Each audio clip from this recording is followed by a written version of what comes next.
saja kita menutup kuartal pertama yang ditandai dengan tingginya gejolak di pasar keuangan khususnya di pasar global. Apa saja yang terjadi dan bagaimana pandangan kami terhadap beberapa isu tersebut ke depannya? Yuk kita simak market update kali ini. Pertama, Fed yang menjadi lebih hawkish. Lonjakan inflasi di awal tahun membuat Fed memberikan sinyal kenaikan suku bunga yang lebih agresif. Fed menyatakan bahwa tidak membatasi kemungkinan kenaikan suku bunga lebih dari 25 basis point dalam satu rapat dan menekankan bahwa ekonomi Amerika cukup kuat dalam menghadapi kenaikan suku bunga yang lebih tinggi. Hal ini mendorong ekspektasi pasar ke arah skenario yang lebih agresif. Ekspektasi pasar sudah memperkirakan kenaikan suku bunga hingga mencapai 2,5% di akhir tahun 2022.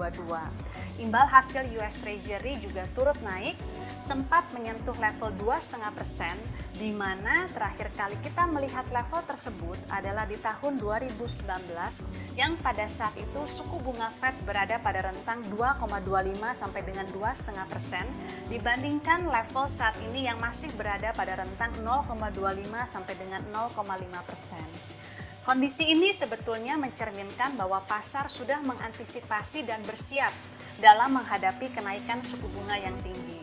Apabila ternyata kenyataan kenaikan suku bunga lebih rendah dibandingkan ekspektasi, maka hal ini dapat memberikan kejutan positif bagi pasar keuangan. Potensi moderasi pada pertumbuhan ekonomi Amerika dapat merubah stance Fed menjadi lebih akomodatif. Yang kedua adalah konflik geopolitik antara Rusia-Ukraina. Eskalasi konflik ini sangat mengejutkan pasar, apalagi terjadi bersamaan dengan dimulainya siklus pengetatan The Fed. Memperhitungkan peran Rusia dan Ukraina yang besar dalam rantai pasokan migas, metal, dan pangan dunia, dampak instan yang dirasakan adalah lewat kenaikan harga komoditas dan inflasi. Ketatnya pasokan di pasar komoditas sejak pandemi, ditambah lagi kekhawatiran disrupsi pasokan yang disebabkan oleh konflik ini, mendorong harga komoditas menyentuh level yang sangat tinggi. Dampak konflik ini pada setiap negara akan berbeda, tergantung pada berbagai faktor, seperti misalnya posisi negara tersebut, apakah net importir atau eksportir terhadap pangan dan energi. Kemudian besaran bobot pangan dan energi dalam keranjang inflasi, serta posisi fiskal dan ruang kebijakan moneternya. Sejauh ini konflik masih berlangsung, seberapa besar dampaknya tergantung pada durasi konflik dan dampak sanksi yang diberikan terhadap pertumbuhan global. Yang ketiga adalah aksi jual yang terjadi pada pasar saham China.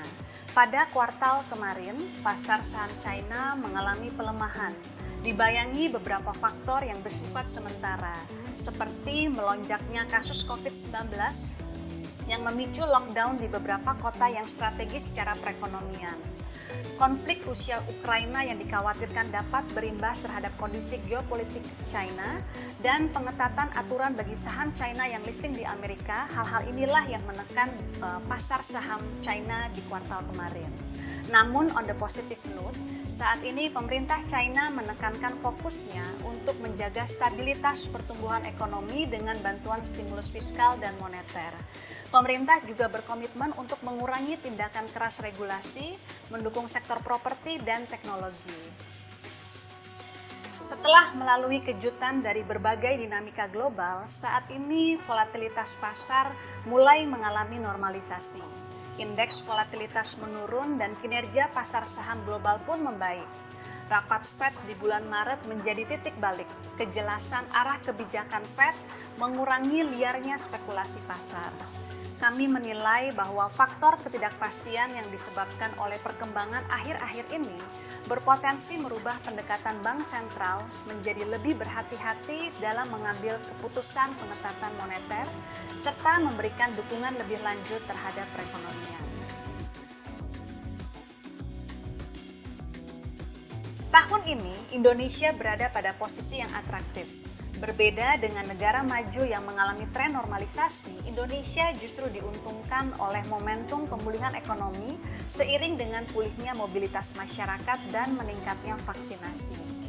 Sinyal pemulihan ini mulai terlihat pada kuartal 4 tahun 2021, di mana pertumbuhan ekonomi balik tumbuh ke level 5% secara tahunan. Perbaikan pada stabilitas eksternal yang salah satunya ditunjukkan oleh surplus neraca perdagangan dan cadangan devisa yang kuat membuat nilai tukar rupiah tetap stabil dan menjadi bantalan dalam menghadapi perubahan kebijakan moneter global.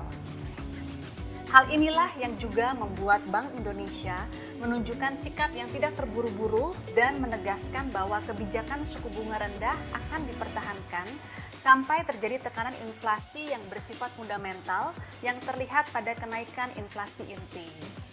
Sementara dampak langsung yang rendah terhadap konflik Rusia-Ukraina dan posisi Indonesia sebagai net eksportir komoditas membuat Indonesia menjadi lebih terlindungi dari konflik ini.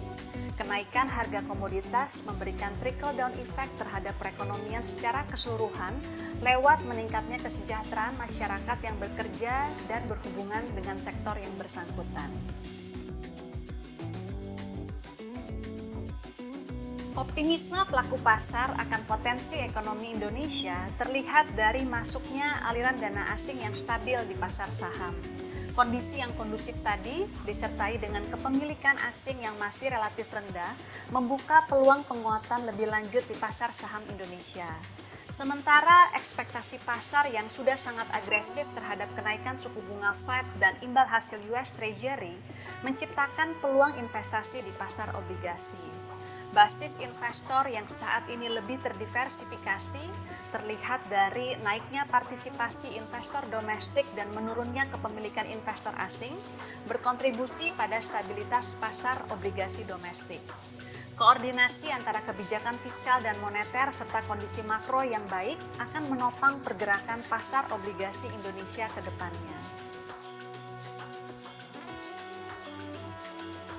Salah satu cara untuk mengelola volatilitas di pasar finansial adalah dengan melakukan diversifikasi atau meragamkan portofolio investasi dengan aset yang memiliki korelasi rendah.